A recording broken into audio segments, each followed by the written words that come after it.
Morning ಮಂತ್ರ ಕಾರ್ಯಕ್ರಮಕ್ಕೆ ಎಲ್ಲ ವೀಕ್ಷಕರಿಗೆ ಶುಭಾಶೀರ್ವಾದ. ವೀಕ್ಷಕರೇ, ನಮ್ಮ ದೇಶೀಯ ಔಷಧಿ ಬಗ್ಗೆ ಮಾಹಿತಿಯನ್ನು ಕೊಡ್ತಾ ಇದ್ದೇವೆ. ದೇಶೀಯ ಔಷಧಿ ಪದ್ಧತಿನಲ್ಲಿ ವೆರಿಕೋಸ್ ವೇನ್ ಈ ದಿವಸದ ವಿಷಯ. ಗುಣ ಆಗಿರುವಂಥ ಮಹಾಲಕ್ಷ್ಮಿಯನ್ನು ಯುವತಿ, ಮಹಾಲಕ್ಷ್ಮಿಯನ್ನು ಸ್ತ್ರೀ ಈ ಕೊನೆಯಲ್ಲಿ ತಮ್ಮ ಅನುಭವವನ್ನು ಹೇಳ್ಕೊಳ್ತಾರೆ. ಈ ಮಲಿನ ರಕ್ತನಾಳಗಳ ಊತ ಅರ್ಥಾತ್ ವೆರಿಕೋಸ್ ವೈನ್ ಬರೋದಕ್ಕೆ ಏನು ಕಾರಣ ಅಂದರೆ, 1 ಮಲಬದ್ಧತೆಯಿಂದ, 2 ಮುಟ್ಟಿನ ದೋಷದಿಂದ, 3 ಜೀವನದ ಸರಿಯಾದ ಶಿಸ್ತಿನಿಂದ ಇಲ್ಲದೆ ಇರುವಂಥ ಕಾರಣಗಳಿಂದ. ನೋಡಿ, ಯಾವಾಗ ದೊಡ್ಡ ಕಳ್ಳಗಳಲ್ಲಿ ಮಲಸಂಗ್ರಹ 6 ಗಂಟೆಗಿಂತ ಹೆಚ್ಚಾಗ್ತದೆ, ಅಥವಾ ಮುಟ್ಟಿನ ದೋಷದಿಂದ ಅಂದರೆ 30 ದಿವಸಕ್ಕೊಂದ್ಸರಿ ಸ್ತ್ರೀ ರಜೋಸ್ಥಿತಿಗೆ ಹೋಗಬೇಕು, ಅದಾಗದೆ ಹೋದರೆ, ಮುಟ್ಟಿನಲ್ಲಿ ನೋವಿದ್ದರೆ ಹಾಗೂ 30 ದಿವಸಕ್ಕೊಂದ್ಸರಿ ಹೋಗದೆ ತಡವಾಗಿ ಹೋಗೋಂಗಿದ್ದರೆ ಅಥವಾ ಮೊದಲೇ ಹೋಗೋಂಗಿದ್ದರೆ, ನೀರನ್ನು ಸರಿಯಾಗಿ ಕುಡಿದೇ ಇದ್ದರೆ, ಆಮೇಲೆ ಎಲ್ಲದಕ್ಕಿಂತ ಮುಖ್ಯವಾಗಿ ಅಭ್ಯಂಗ ಸ್ನಾನವನ್ನು ಮಾಡದೆ ಹೋದರೆ.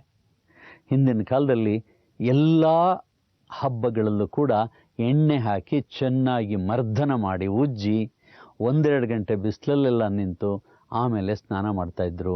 ಇತ್ತೀಚೆಗೆ ಎಣ್ಣೆ ಸ್ನಾನ ಅಂದರೆ ರೋಗಿಗಳಿಗೆ ಮಾತ್ರ ಸೀಮಿತವಾಗಿಬಿಟ್ಟಿದೆ. ಆ ಸ್ನಾನವನ್ನು ತಾವು ಮುಂದುವರಿಸಬೇಕು. ಮಲಬದ್ಧತೆ ಇಲ್ಲದೆ ಇರೋ ಹಾಗೆ ಸಾಕಷ್ಟು ನಾವು ಈಗಾಗಲೇ ಹೇಳಿದ್ದೀವಿ. 1 ಪಪ್ಪಾಯಿ ತಿನ್ನೋದು, ಬೆಂಡೆಕಾಯಿ ಜಾಸ್ತಿ ತಿನ್ನೋದು, ತೊಂಡೆಕಾಯಿ ತಿನ್ನೋದು, ಬಾಳೆಹಣ್ಣನ್ನು ತಿನ್ನೋದು, ವಾರಕ್ಕೊಂದು ಸಾರಿ ಕುಡಿಯುವಂಥ ಹರಳೆಣ್ಣೆ, ಶುದ್ಧ ಹರಳೆಣ್ಣೆ ಏನಿರ್ತದೆ, ಕ್ಯಾಸ್ಟರ್ ಆಯಿಲ್ ಅನ್ನೋದು, ಅದನ್ನು ಎಲ್ಲ ಔಷಧಿ ಅಂಗಡಿಗಳಲ್ಲಿ ಸಿಗುತ್ತೆ. 4 ಚಮಚ ನೇರವಾಗಿ ಬಾಯಿಗೆ ಹುಯ್ಕೊಂಡ್ಬಿಟ್ಟು 10 ಲೋಟ ಬಿಸಿನೀರು 15 ನಿಮಿಷ ಕಳೆದು ಸೇವಿಸೋದ್ರಿಂದ ಶರೀರ ಪೂರ ಶುದ್ಧಿಯಾಗಿರ್ತದೆ. ವೆರಿಕೋಸ್ ವೈನ್ ತಂಟೆ ಬರೋದಿಲ್ಲ.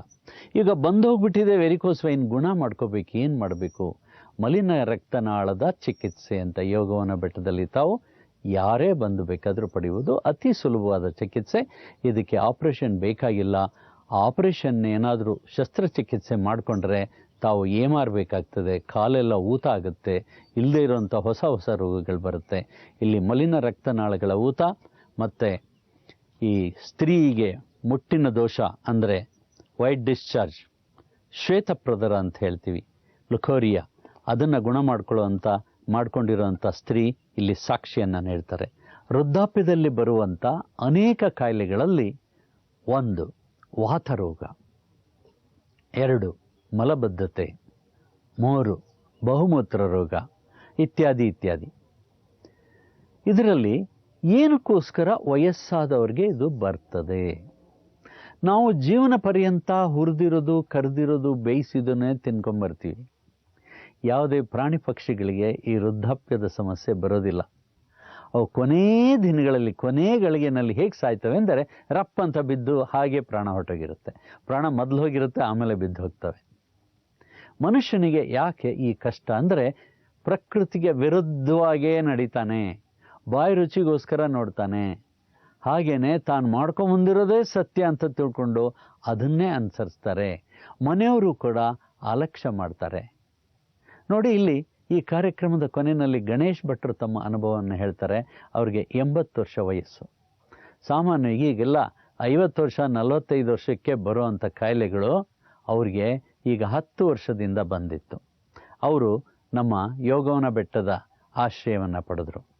ನಾವು ಅವರಿಗೆ ಏನೇನು ಮಾಡಿದ್ವಿ? 1, ಮಲಬದ್ಧತೆಯನ್ನು ನಿವಾರಣೆ ಮಾಡಿದ್ವಿ. ಆದ್ದರಿಂದ ಅವರಿಗೆ ಶರೀರ ಸ್ವಲ್ಪ ಸೆಟೆದು ನಡ್ಕೊಳ್ಳೋ ಅಂಥ ಒಂದು ಶಕ್ತಿ ಬಂತು. 2, ಗಂಟೆಗೊಮ್ಮೆ ನೀರನ್ನು ಕುಡಿಸಿದ್ವಿ. 3, ನಮ್ಮ ಪುರಾತನ ಚಿಕಿತ್ಸಾ ಪದ್ಧತಿಯಾದ ಬಿಳಿ ಹರಳೆಣ್ಣೆಯನ್ನು ವಾರಕ್ಕೊಮ್ಮೆ ಕುಡಿಸಿದ್ವಿ. ಅದರಿಂದ ಮಲವಿಸರ್ಜನೆ ಸರಿಯಾಗಿ ಆಯಿತು. ನಮ್ಮಲ್ಲಿರುವಂಥ ಶುದ್ಧ ಶೌಚ ಶರೀರದ ಜೀರ್ಣಾಂಗವನ್ನು ಸ್ವಚ್ಛ ಮಾಡಿ ಶರೀರವನ್ನು ಶುದ್ಧಿ ಮಾಡುವಂಥ ಶುದ್ಧ ಶೌಚವನ್ನು ಕೊಟ್ವಿ. ಹಾಗೆ ನಮ್ಮಲ್ಲಿರುವಂಥ ಲಕ್ವಾ ತೈಲದಲ್ಲಿ ಅಭ್ಯಂಗ ಮಾಡಿಸಿ ಅದಕ್ಕೆ ಶಾಖವನ್ನು ಕೊಟ್ವಿ. 8 ಗಂಟೆ ನಿದ್ರೆ ಮಾಡುವಂಥ ವ್ಯವಸ್ಥೆಯನ್ನು ಮಾಡಿದ್ವಿ. ಇದರೆಲ್ಲದರಿಂದ ಅವರ ಆರೋಗ್ಯ ಸುಧಾರಿಸಿದೆ. ಅವರು ದಿವಸಕ್ಕೆ ವೃದ್ಧರಾದರೂ ಕೂಡ 4 ಸಾರಿ ಆಹಾರವನ್ನು ತಗೊಳ್ತಾರೆ. ಆದ್ದರಿಂದ ತಾವು ಎಲ್ಲರದ್ರೂ ಇದೊಂದು ವಿಷಯವನ್ನು ತಿಳ್ಕೋಬೇಕು. ತಾವೂ ಆರೋಗ್ಯವಾಗಿರ್ಬೋದು, ತಾವೂ ಕೂಡ ವಾಯುವಿಹಾರವನ್ನು ಮಾಡ್ಬೋದು, ತಾವೂ ಕೂಡ ಜ್ಞಾಪಕ ಶಕ್ತಿಯನ್ನು ಚೆನ್ನಾಗಿ ಇಟ್ಕೊಬೋದು. ತಮ್ಮೆಲ್ಲರಿಗೆ ಶುಭ ಕೋರ್ತಾ ಶುಭಾಶೀರ್ವಾದದೊಂದಿಗೆ ಇಂದಿನ ದೇಶೀಯ ಔಷಧಿ ಪದ್ಧತಿ ಕಾರ್ಯಕ್ರಮವನ್ನು ಮುಕ್ತಾಯ ಮಾಡಿ.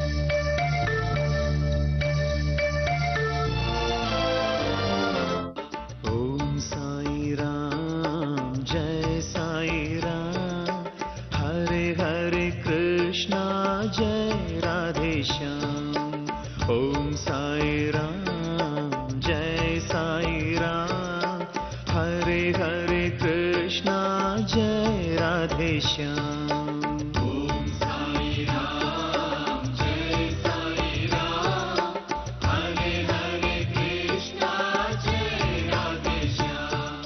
ಎಲ್ರಿಗೂ ನನ್ನ ನಮಸ್ಕಾರ. ಇವತ್ತಿನ ಸಂಚಿಕೆಯಲ್ಲಿ ನಮಗೆ ಮನುಷ್ಯನ ದೇಹದ ರಚನೆಯ ಜೊತೆಗೆ ಆ ದೇಹದ ರಚನೆ ಆಗಬೇಕಾದ್ರೆ ಯಾವ ಮಿನರಲ್ಸ್, ಯಾವ ಕೆಮಿಕಲ್ಸ್ ಯೂಸ್ ಮಾಡಿ ಈ ಭಗವಂತ ಈ ದೇಹವನ್ನು ಸೃಷ್ಟಿ ಮಾಡಿದ್ದಾನೆ ಅನ್ನೋದ್ರ ಬಗ್ಗೆ ಸಂಕ್ಷಿಪ್ತವಾಗಿ ನಿಮಗೆ ತಿಳಿಸೋಕೆ ಇಷ್ಟಪಡ್ತೀನಿ. ನಾನು ಹಿಂದೆ ಹೇಳಿದಾಗೆ ಮನುಷ್ಯನ ಶರೀರ ಪಂಚಭೂತಗಳಿಂದ ಮಾರ್ಪಟ್ಟಾಗಿದೆ. ಪಂಚಭೂತ ಅಂದ್ರೇನು? 5 ಭೂತಗಳು. ಭೂತ ಅಂದರೆ ಪ್ರೇತ, ಪಿಶಾಚಿ, ಶಾಕಿನಿ, ಡಾಕಿನಿ, ದೆವ್ವ, ಪೀಡೆಗಳಲ್ಲ. ಭೂತ ಅಂದರೆ ಪ್ರಕೃತಿ ಅಂತ ಅರ್ಥ. ಈ ಪ್ರಕೃತಿನಲ್ಲಿ ಭೂಮಿ ಒಂದು ಪ್ರಕೃತಿ, ಗಾಳಿ ಒಂದು ಪ್ರಕೃತಿ, ಬೆಂಕಿ ಅಥವಾ ಅಗ್ನಿ ಕೂಡ ಒಂದು ಪ್ರಕೃತಿ, ಜಲ ಒಂದು ಪ್ರಕೃತಿ, ಆಕಾಶ ಕೂಡ ಒಂದು ಪ್ರಕೃತಿ. ಈ ಪ್ರಕೃತಿಗೆ ಸಂಸ್ಕೃತ ಭಾಷೆಯಲ್ಲಿ ಭೂತ ಅಂತ ಕರೀತಾರೆ. ಈ 5 ಭೂತಗಳನ್ನು ಪಂಚಭೂತಗಳು ಅಂತ ಕರೀತಾರೆ. ಮನುಷ್ಯನ ಶರೀರ ಕೂಡ ಈ ಮೂಳೆಯಿಂದ ಸೃಷ್ಟಿಯಾಗಿದೆ. ಸ್ಕೆಲಿಟನ್ ಸಿಸ್ಟಮ್ ಅಂತ ಕರೀತಾರೆ. ಈ ಸ್ಕೆಲಿಟನ್ ಸಿಸ್ಟಮ್ಗೆ ಭೂತತ್ವ, ಭೂಮಿ ಅಂತ ಕರೀತಾರೆ. ಈ ಸ್ಕೆಲಿಟನ್ ಮೇಲೆ ಸಣ್ಣ ಸಣ್ಣ ನರಗಳೆಲ್ಲ ಜೋಡಿಸಿದ್ದಾರೆ. ಅದಕ್ಕೆ ನರ್ವ್ ಸಿಸ್ಟಮ್ ಅಂತ ಕರೀತಾರೆ. ಆ ನರ್ವ್ಸ್ ಜೋಡಿಸ್ಬೇಕಾದ್ರೆ ಸಿಮೆಂಟ್ ಕಾಂಕ್ರೀಟ್ ಹಾಕಿದ್ದಾನೆ, ಒಂದು ಮಾಂಸದ ಮುದ್ದೆ, ಅದಕ್ಕೆ ಮಾಂಸ ಅಂತ ಕರೀತಾರೆ. ಈ ಮೂಳೆ ಮೇಲೆ ನರ್ವ್ಸ್ ಬಂದು, ನರ್ವ್ಸ್ ಮೇಲೆ ಸ್ವಲ್ಪ ಮಾಂಸ ಹಾಕಿ ಅವಳಿಗೆ ಏನೋ ಒಂದು ಹರಿಬೇಕಲ್ಲ, ಆ ಹರಿಯಕ್ಕೋಸ್ಕರ ಏನು ಮಾಡ್ತಾನೆ, ಒಂದು ರಕ್ತವನ್ನು ಹರಿಸಕ್ಕೆ ಶುರು ಮಾಡ್ತಾನೆ. ಅದೇ ಬ್ಲಡ್ ಸರ್ಕ್ಯುಲೇಷನ್ ಅಂತ. ಹೀಗೆ ಮನುಷ್ಯನ ಶರೀರ ಭೂತತ್ವದಿಂದ ಮಾರ್ಪಟ್ಟಾಗಿದೆ. ಅದಕ್ಕೆ ಭೂತತ್ವ ಅಂತ. ಆ ಭೂತತ್ವವನ್ನು ನಮ್ಮ ಈ ಕಿರು ಬೆರಳಿನ ಪಕ್ಕದಲ್ಲಿರೋವನ್ನ ಉಂಗುರದ ಬೆರಳಲ್ಲಿ ನಾವು ತೋರಿಸ್ತೀವಿ. ಇದು ಭೂತತ್ವ ಅಂತೇಳಿ.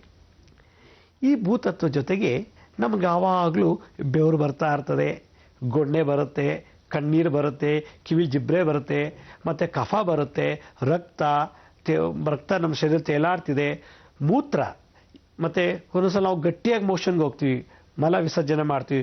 ಕೆಲವು ಟೈಮ್ ಮಲನ ನೀರಿನಂಗೆ ಹೋಗುತ್ತೆ, ಲೂಸ್ ಮೋಷನ್ ಅಂತ ಕರಿತೀವಿ. ಇದು ಲಿಕ್ವಿಡ್ ಕೂಡ. ಇದಕ್ಕೆ ಜಲತತ್ವ ಅಂತಾರೆ. ಅದನ್ನು ನಾವು ಈ ಕಿರುಬೆರಳಿನಲ್ಲಿ ಕಂಟ್ರೋಲ್ ಮಾಡ್ಬೋದು. ಇದಕ್ಕೆ ಜಲತತ್ವ ಅಂತೇಳಿ. ಅಂದರೆ ಪಂಚಭೂತಗಳಲ್ಲಿ ಭೂಮಿ ಒಂದು ತತ್ವ, ಜಲತತ್ವ. ನಮ್ಮ ಜೊಲ್ಲು ಕೂಡ ಬಾಯಲಿದೆ. ಸಲೈವರಿ ಗ್ಲ್ಯಾಂಡ್ಸಿಂದ ಸಲೈವ ಉತ್ಪತ್ತಿ ಆಗುತ್ತೆ. ಅದು ಯಾರು ಉತ್ಪತ್ತಿ ಮಾಡ್ತಾರೆ ಅಂದರೆ ಈ ಕಿರುಬೆರಳು. ಅದನ್ನು ಕಂಟ್ರೋಲ್ ಮಾಡೋದೇ ಈ ಕಿರುಬೆರಳು, ಸಲೈವ. ಈ salivary glands, blood vessels, urinary gland, ಮತ್ತು ಶರೀರದಲ್ಲಿರ್ತಕ್ಕಂಥ ಎಲ್ಲ ನರ್ವ್ಸಲ್ಲಿ ನಡೆಯತಕ್ಕಂಥ ರಕ್ತ, ಈ ಪಸ್ ಅಂತೀವಲ್ಲ, ಅದನ್ನೆಲ್ಲ ಕಂಟ್ರೋಲ್ ಮಾಡೋದೇ ಈ ಜಲತತ್ವ ಹೊಂದಿರುವಂಥ ಕಿರುಬೆರಳು. ಇದಕ್ಕಿದ್ದಾಗೆ ನಮ್ಮ ಮನಸ್ಸಿನಲ್ಲಿ ಹಲವಾರು ಆಲೋಚನೆ ಬರುತ್ತೆ. ಚಲಿಸುವ ಶಕ್ತಿ, ಗ್ರಹಿಸೋ ಶಕ್ತಿ, ಸ್ಮರಣ ಶಕ್ತಿ, ಮಾತಾಡೋ ಶಕ್ತಿ, ಓಡೋದು, ಕುಣಿಯೋದು, ನಗೋದು, ಇದನ್ನೆಲ್ಲ ನಮ್ಮ ಬ್ರೈನ್ ಕಂಟ್ರೋಲ್ ಮಾಡುತ್ತೆ. ಈ ಆ ಬ್ರೈನಲ್ಲಿ ಆಕಾಶ ತತ್ವವನ್ನು, ಯಾವುದೋ ಒಂದು ಹುಡುಗಿ ನೋಡಿದ್ರೆ ಇನ್ನೂ ಸ್ವಲ್ಪ ನೋಡಬೇಕು ಅನಿಸುತ್ತೆ, ಅವಳು ಮದುವೆ ಮಾಡ್ಕೋಬೇಕು ಅನಿಸುತ್ತೆ, ಏನೋ ₹100 ಕದಿಬೇಕು ಅನಿಸುತ್ತೆ, ಒಬ್ರಿಗೆ ಹೊಡಿಬೇಕು ಅನಿಸುತ್ತೆ, ಒಬ್ರು ಬೈಬೇಕು ಅನಿಸುತ್ತೆ, ಒಬ್ರು ಕೊಲೆ ಮಾಡಬೇಕು ಅಂತ ಈ ಭಾವನೆಗಳು, ಉದ್ವೇಗಗಳನ್ನು ಸೃಷ್ಟಿ ಮಾಡೋದೇ ಈ ಆಕಾಶ ತತ್ವ. ಆಕಾಶ ತತ್ವನ ನಮ್ಮ ಶಿರಭಾಗವನ್ನು ತೋರಿಸ್ತೀವಿ ನಾವು ಮುದ್ರಾಶಾಸ್ತ್ರದಲ್ಲಿ. ಹಾಗೆ ನಮ್ಮ ಶರೀರದಲ್ಲಿ ಪ್ರಾಣವಾಯು, ಮೂಳೆ ಇದ್ರೂ ಸಾಲದು, ಮಾಂಸ ಇದ್ರೂ ಸಾಲದು, ನರಗಳಿದ್ರೆ ಸಾಲದು, ಜೊತೆಗೆ ಅದಕ್ಕೆ ಸಪೋರ್ಟಾಗಿ ಆ ಕಾರ್ಯನಿರ್ವಹಣೆ ಮಾಡಲಿಕ್ಕೆ ಒಂದು ಏರ್ ಬೇಕು. ನಾವು ಹೇಗೆ ಇಂಜಿನ್ ಇದೆ ಕಾರಲ್ಲಿ, ಎಲ್ಲ ಇದೆ ಪಾರ್ಟ್ಸ್ ಕಾರ್ನಲ್ಲಿ, ಆದರೆ ಆ ಟೈರ್ಗೆ ಗಾಳಿ ತುಂಬಲಿಲ್ಲ ಅಂದರೆ ಕಾರ್ ಮುಂದೆ ಹೋಗೋಕ್ಕೆ ಸಾಧ್ಯನೇ ಇಲ್ಲ. ಹಾಗೆ ಈ ಶರೀರಕ್ಕೆ ಗಾಳಿ ತುಂಬತಾನೇ ಇರಬೇಕು. ಆ ಗಾಳಿಯೇ ಪ್ರಾಣ. ಅದಕ್ಕೆ ವಾಯು ಅಂತ ಕರೀತಾರೆ. ಆ ವಾಯು ತತ್ವವನ್ನು ಈ ತೋರು ಬೆರಳಲ್ಲಿ ನಾವು ಕಂಟ್ರೋಲ್ ಮಾಡ್ತೀವಿ. ಹೀಗೆ ಜೊತೆಗೆ ನಾವು ತಿಂದಿದ್ದ ಪದಾರ್ಥ, ಒಂದು ಅಂಗ ಇನ್ನೊಂದು ಅಂಗ ಜೊತೆ ಮಾತಾಡಬೇಕಾದ್ರೆ, ಒಂದು ದೊಡ್ಡ ಕರಳು ಸಣ್ಣ ಕರಳು ಜೊತೆ ಒದ್ದಾಡಬೇಕಾದ್ರೆ, ಗುದ್ದಾಡಬೇಕಾದ್ರೆ, ಅದು ಕೆಲಸ ಮಾಡಬೇಕಾದ್ರೆ, ಜಠರ ಕರುಳು ಜೊತೆ ಸಂಪರ್ಕ ಇಟ್ಕೋಬೇಕಂದ್ರೆ, ಹೃದಯ ಬ್ರೈನ್ ಜೊತೆ ಮಾತಾಡಬೇಕು ಅಂದರೆ, ಅದೇ ಹೃದಯ ಕರುಳು ಜೊತೆ ಮಾತಾಡಬೇಕು ಅಂದರೆ, ಅದೇ ಹೃದಯ ಲಿವರ್ ಹತ್ರ, ಲಂಗ್ಸ್ ಹತ್ರ, ಗಾಲ್ ಬ್ಯಾಡರ್ ಹತ್ರ ಎಲ್ಲ ಮಾತಾಡಬೇಕು ಅಂದರೆ ಯಾವುದೋ ಒಂದು ಕನೆಕ್ಷನ್ ಬೇಕು, ಆ ಶಕ್ತಿ ಬೇಕು. ಆ ಶಕ್ತಿಯೇ ಅಗ್ನಿ, ಬೆಂಕಿ. ಆ ಬೆಂಕಿಯ ಅಗ್ನಿ ತತ್ವವನ್ನು ನಮ್ಮ ಹೆಬ್ಬೆಟ್ಟಲ್ಲಿ ತೋರಿಸ್ತೀವಿ. ಆದ್ದರಿಂದ ಈ ಪಂಚಮಹಾಭೂತಗಳನ್ನು ಅಗ್ನಿ, ಗಾಳಿ, ಆಕಾಶ, ಭೂಮಿ, ಈ ಜಲ, ಈ 5 ತತ್ವಗಳನ್ನು ಈ ಶರೀರ ಮಾಡಿದೆ. ಈ 5 ತತ್ವದಲ್ಲಿ ನಾವು ಸತ್ತ ತಕ್ಷಣ ಈ ಮೂಳೆಯಲ್ಲಿರೋ, ಮಾಂಸದಲ್ಲಿರೋ ಎಲ್ಲ, ರಕ್ತದಲ್ಲಿರುವಂಥದ್ದು, ಕೂದಲಲ್ಲಿರೋದು, ಉಗ್ರಲ್ಲಿರೋದು, ಚರ್ಮದಲ್ಲಿರೋ ಎಲ್ಲ ಶಕ್ತಿ ಸುಟ್ಟು ಹೋಗ್ತೀವಿ, ಭಸ್ಮ ಮಾಡಿಬಿಡ್ತೀವಿ, ಇಲ್ಲ ಹಳ್ಳ ತೆಗೆದು ಊತಾಕ್ಬಿಡ್ತೀವಿ. ಈ ಪ್ರಾಣವಾಯು, ಇಲ್ಲಿರುವಂಥ ಪ್ರಾಣಶಕ್ತಿ ಸತ್ತ ತಕ್ಷಣ ಗಾಳಿ ಹೊರಟೋಗ್ಬಿಡುತ್ತೆ. ಯಾವಾಗ ಈ ಉಸಿರೊಟ್ಟೋಯ್ತು ಶವ ಆಗಿಬಿಡ್ತೀವಿ. ಹಾಗೆ ಪಂಚಭೂತಗಳು ಯಾವಾಗ ಈ ದೇಹ ಸತ್ತೋಯ್ತು, ಅಗ್ನಿ ನಮ್ಮ ಮ್ಯಾನುಫ್ಯಾಕ್ಚರ್ ಸ್ಟಾಪ್ ಆಗಿಬಿಡುತ್ತೆ, ಫೈರ್ ಇಂಜಿನ್ ಸ್ಟಾಪ್ ಆಗಿಬಿಡುತ್ತೆ. ಈ ಎಲ್ಲ ವಾತ, ಪಿತ್ತ, ಕಫ, ಈ 3 ದೋಷಗಳನ್ನು ಈ 5 ಪಂಚಭೂತಗಳಿಂದ ಕಂಟ್ರೋಲ್ ಮಾಡಿಕೊಳ್ಳಿ ಅಂತಲೇ ಈ ಭಗವಂತ ನಮ್ಮ ಕೈಯಲ್ಲಿ 10 ಬೆರಳುಗಳನ್ನು ಸೃಷ್ಟಿ ಮಾಡಿಕೊಟ್ಟಿದ್ದಾನೆ. ಈ ಮಾನವನಿಗೆ ಒಂದು ಭಗವಂತ ಕೊಟ್ಟರು ಗಿಫ್ಟ್ ಏನಂದರೆ 1008 ಅಂಗಗಳನ್ನು, ಪಾರ್ಟ್ಸ್ಗಳನ್ನು, ಅನಾಟಮಿಯನ್ನು, ಅಲ್ಲಾಗುವಂಥ ಕಾರ್ಯನಿರ್ವಹಣೆ, ಆ ಫಿಸಿಯಾಲಜಿನ ಈ 10 ಬೆರಳು ಕಾಂಬಿನೇಷನ್ಸ್ ಮಾಡಿ, ಹೆಂಗೋ ಒಂದು ಕಾಂಬಿನೇಷನ್ಸ್ ಮಾಡಿ ನಿಮ್ಮ ಶರೀರದಲ್ಲಿ ಆ ಕಾರ್ಯವನ್ನು, ಆ ಒಂದು ಸರ್ಕಸ್ಸನ್ನು, ಆ ಫಂಕ್ಷನ್ನ, ಆ ಒಂದು ಕಾರ್ಯವನ್ನು ನೀವು ಕ್ರಮವಾಗಿ ನಿರ್ಗ್ರಹಿಸಿ. ಅಂದರೆ ಸರಿಯಾದ ಸಮಯದಲ್ಲಿ ಸರಿಯಾದ ಅಂಗಗಳ ಕಾರ್ಯಚಟುವಟಿಕೆಯನ್ನು ಸಮತೋಲನವಾಗಿ ಮಾಡುವಂಥದ್ದೇ ಈ ಮುದ್ರೆ ಕೆಲಸ. ಅದರಿಂದ ಮುದ್ರೆ ಬಹಳ ವಿಶೇಷ. ಈ ಮುದ್ರೆ ಯಾವಾಗ ಧಾರಣೆ ಮಾಡ್ತೀವೋ ಆಗ ಮಾತ್ರ ಪಂಚಭೂತಗಳು ನಮ್ಗೆ ಆಕ್ಟಿವ್ ಆಗುತ್ತೆ ಅಂತ ಹೇಳಬೇಡಿ. ನಾವು ಮಾಡದೇ ಇರಲಿ, ವಾಕ್ ಮಾಡುವಾಗಲೂ ಶರೀರಕ್ಕೆ ಗಾಳಿ ಬರ್ತಾ ಇರ್ತದೆ, ಶರೀರದಲ್ಲಿ ಹಲವಾರು ಬದಲಾವಣೆ ಆಗ್ತಿರ್ತದೆ. ಎಲ್ಲ ಅಂಗಗಳು, ನಾಡಿಗಳು, ನರಗಳು ಕೂಡ ಪ್ರಕೃತಿ ತಕ್ಕಂತೆ ಬೆಳಗ್ಗೆ ಸಂಜೆ 24 ಗಂಟೆ 365 ದಿವಸ ನಿರಂತರವಾಗಿ ಈ ಪಂಚಭೂತಗಳು ನಮ್ಮ ಶರೀರದಲ್ಲಿ ಸೇರ್ಕೊಂಡಿದೆಯಲ್ಲ ನಡೆಸ್ತಾನೆ ಇರ್ತದೆ. ಯಾವಾಗಲಾರು ಒಂದು ಪಂಚಭೂತ ಏರುಪೇರು ಆಗಿಬಿಟ್ರೆ ಆವಾಗ ನಮಗೆ ರೋಗ ಶುರುವಾಗ್ಬಿಡುತ್ತೆ. ಈ ಪಂಚಭೂತಗಳು, ಈ ಪಂಚಗುಣಗಳಿವೆ. ಇದು ಭಾಳ ವಿಶೇಷವಾದ ಎಲ್ಲರೂ ತಿಳ್ಕೊಬೇಕಾದಂಥ ಮಾಹಿತಿ. ನಾವು ಅನ್ನಮಯ ಕೋಶ ಅಂತ ಹೇಳ್ತೀವಿ. ಅನ್ನಮಯ ಕೋಶ ಅಂದರೆ ಇದು ಯಾರೂ ನೋಡೋಕ್ಕಾಗಲ್ಲ, ಯಾವ ಡಾಕ್ಟ್ರು ಕೂಡ ಇದನ್ನು ಮುಟ್ಟಕ್ಕಾಗಲ್ಲ, ನೋಡೋಕ್ಕಾಗಲ್ಲ. ಆದರೆ ಇದು ನಮ್ಮ ಶರೀರದಲ್ಲಿರತಕ್ಕಂಥ ಒಂದು ಪದರಗಳು, ಲೇಯರ್ಸ್ ಅಂತ ಹೇಳ್ತಾರೆ ಸೈನ್ಸಲ್ಲಿ. ಈ ಅನ್ನಮಯ ಕೋಶವನ್ನು ಹೆಬ್ಬೆಟ್ಟಲ್ಲಿ ಕಂಟ್ರೋಲ್ ಮಾಡುತ್ತೆ. ಈ ಅನ್ನಮಯ ಕೋಶ ಅಂದರೆ ಏನು? ಹಸಿವಿಗೂ ಡೈಜೆಸ್ಟಿವ್ ಸಿಸ್ಟಮ್ನ ಈ ಒಂದು ಹೆಬ್ಬೆಟ್ಟು ಮ್ಯಾನೇಜ್ ಮಾಡುತ್ತೆ. ಪ್ರಾಣಮಯ ಕೋಶ ಉಸಿರು ತಗೊಳ್ಳೋದು, ಆಕ್ಸಿಜನ್ನ, ಉಸಿರು ಕಾರ್ಬನ್ ಡೈಆಕ್ಸೈಡ್ ಹೊರಗೆ ಹಾಕೋದು. ಅದನ್ನು ನಿರಂತರವಾಗಿ 365 ದಿವಸ 24 ಗಂಟೆ ಈ ಹೆಬ್ಬೆಟ್ಟು ನೋಡ್ಕೊಳ್ತಾ ಇರುತ್ತೆ. ಸೊ ಅನ್ನಮಯ ಕೋಶ ಹೆಬ್ಬೆಟ್ಟು, ಪ್ರಾಣಮಯ ಕೋಶ ಈ ತೋರ್ಬೆರಳು, ಮತ್ತು ಮನೋಮಯ ಕೋಶ ಆಸೆ, ಹೊಡಿಬೇಕು, ಸಾಯಿಸಬೇಕು, ಕೂಗಬೇಕು, ಅಳಬೇಕು, ಕಿರ್ಚಬೇಕು, ಜಂಪ್ ಮಾಡಬೇಕು, ಕದಿಬೇಕು, ರೇಪ್ ಮಾಡಬೇಕು, ಅವ್ರಿಗೇನೆಲ್ಲ ತೊಂದರೆ ಕೊಡಬೇಕು, ಅದು ನೋಡಬೇಕು, ಅದು ತಗೋಬೇಕು, ಅದು ಧರಿಸ್ಬೇಕು, ಅದು ನೋಡಿ ಮಂಜಾ ಮಾಡಬೇಕು, ಇದು ನೋಡಿ ಮಜಾ ಮಾಡಬೇಕು ಅನ್ನೋದಿಲ್ಲ. ಏನು ಆಸೆ ಬರುತ್ತೋ ಅದೆಲ್ಲ ಈ ಮಧ್ಯದ ಬೆರಳು ಮನೋಮಯ ಕೋಶ ಅಂತ ಹೇಳ್ತಾರೆ. ಹಾಗೆ ಮ್ಯಾಥಮೆಟಿಕ್ಸ್ ಕ್ಯಾಲ್ಕುಲೇಟ್ ಮಾಡ್ತೀವಿ. 5+5 ಅಂದ ತಕ್ಷಣ 10 ಅಂದ್ಬಿಡ್ತೀವಿ ನಾವು. 5×5 25 ಅಂತೀವಿ. ಚಕ್ಕಂತ ಲೆಕ್ಕ ಹಾಕ್ತೀವಿ. ಕೂಡೋದು, ಗುಣಿಸೋದು, ಬಾಗ್ಸೋದು, ಕಳಿಯೋದು, ಮತ್ತು ಹಿಂಗೆ ಮಾಡಿದ್ರೆ ಹೇಗೆ, ಹಂಗೆ ಮಾಡಿದ್ರೆ ಹೆಂಗೆ, ಅಲ್ಗೋದ್ರೆ ಹೇಗೆ, ಇಲ್ಗೋದ್ರೆ ಹೇಗೆ ಅಂತ ಚಕ್ಕಂತ ಕ್ಯಾಲ್ಕುಲೇಷನ್ ಆಗ್ತೀವಲ್ಲ, ಕೂಡೋದು ಮಾಡೋದೆಲ್ಲ ಮಾಡ್ತೀವಲ್ಲ, ಆ ಮ್ಯಾಥಮೆಟಿಕಲ್ ಮೈಂಡ್ ಇದೆಲ್ಲ, ಅದಕ್ಕೆ ವಿಜ್ಞಾನಮಯ ಕೋಶ ಅಂತಾರೆ. ಇದಕ್ಕೆ ಈ ವಿಜ್ಞಾನಮಯ ಕೋಶವನ್ನು ಈ ಉಂಗುರದ ಬೆರಳಲ್ಲಿ ನಾವು ಕಂಟ್ರೋಲ್ ಮಾಡ್ತೀವಿ. ಹಾಗೆ ಈ ಒಂದು ಆನಂದಮಯ ಕೋಶ, ಎಲ್ಲವನ್ನು ಸುಖ ಕೊಟ್ಟಾಗ ನಾವು ಆನಂದವಾಗಿ ಸಂತೋಷವಾಗಿರ್ತೀವಲ್ಲ, ಆನಂದ ಬೇಕು ಅಂದಾಗ ಈ ಕಿರುಬೆರಳಲ್ಲಿ ಅದನ್ನು ಕಾಪಾಡುತ್ತೆ. ಅದಕ್ಕೆ ಆನಂದಮಯ ಕೋಶ, ವಿಜ್ಞಾನಮಯ ಕೋಶ, ಮನೋಮಯ ಕೋಶ, ಪ್ರಾಣಮಯ, ಅನ್ನಮಯ, ಈ ಪಂಚಗುಣಗಳು ನಮ್ಮ ಶರೀರದಲ್ಲಿದೆ.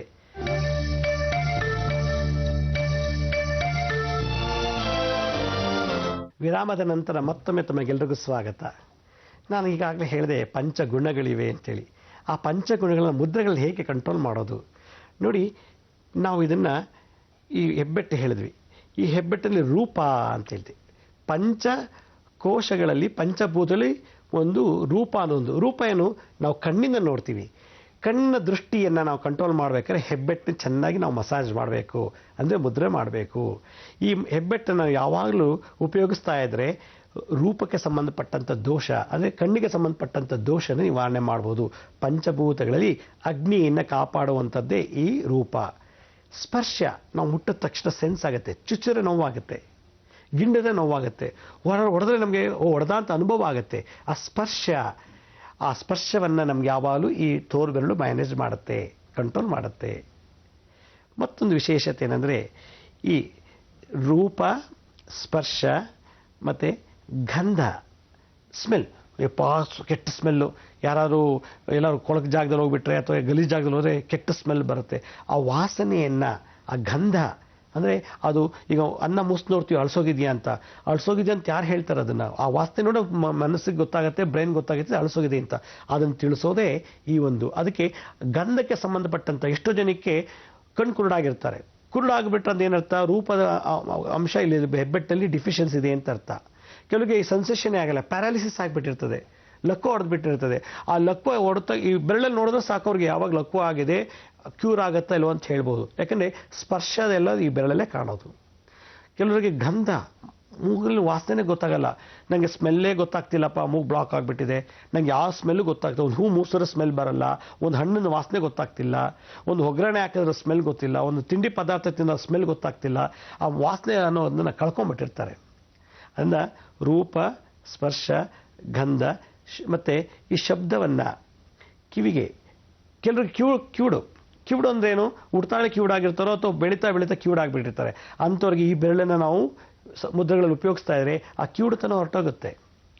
ಮತ್ತು ಕೆಲವರಿಗೆ ನಾಲ್ಗೆ ರುಚಿನೇ ಇರಲ್ಲ, ರಸ. ಆ ರಸ ಅಂದ್ರೇನು? ಟೇಸ್ಟ್. ಹುಳಿನೋ ಉಪ್ಪೋ ಖಾರೋ ಅನ್ನೋದೇ ಗೊತ್ತಾಗೋದಿಲ್ಲ. ಆ ಥರ ಏನಾದ್ರು ಡಿಫಿಷಿಯನ್ಸಿ ಇದ್ದಾಗ ಈ ಕಿರು ಬೆರಳನ್ನು ನಾವು ಮುದ್ರೆಗಳಲ್ಲಿ ಸಾಧ್ಯವಾದಷ್ಟು ಯೂಸ್ ಮಾಡ್ತಾ ಇರಬೇಕು.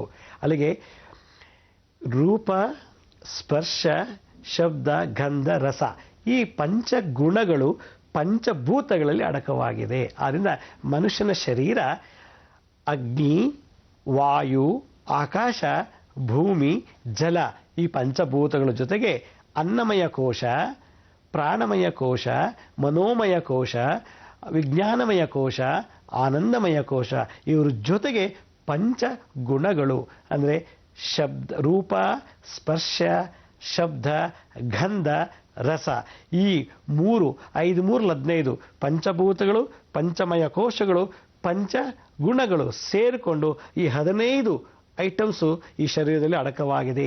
ಈ 15 ಐಟಮ್ಸ್ನ ಕಾಲ ತಕ್ಕಂತೆ ಚಳಿ ಬಂದಾಗ, ಬಿಸಿಲು ಬಂದಾಗ, ಅಧಿಕವಾಗಿ ಮಳೆ ಆದಾಗ, ಈ ಶರೀರಕ್ಕೆ ಏರುಪೇರಾದಾಗ ಸಡನ್ ಆಗಿ ಅದನ್ನು ರಿಪೇರಿ ಮಾಡ್ಕೊಳ್ಳೋದು ಹೇಗೆ ಅಂದರೆ ಈ ಮುದ್ರೆಗಳಿಂದ.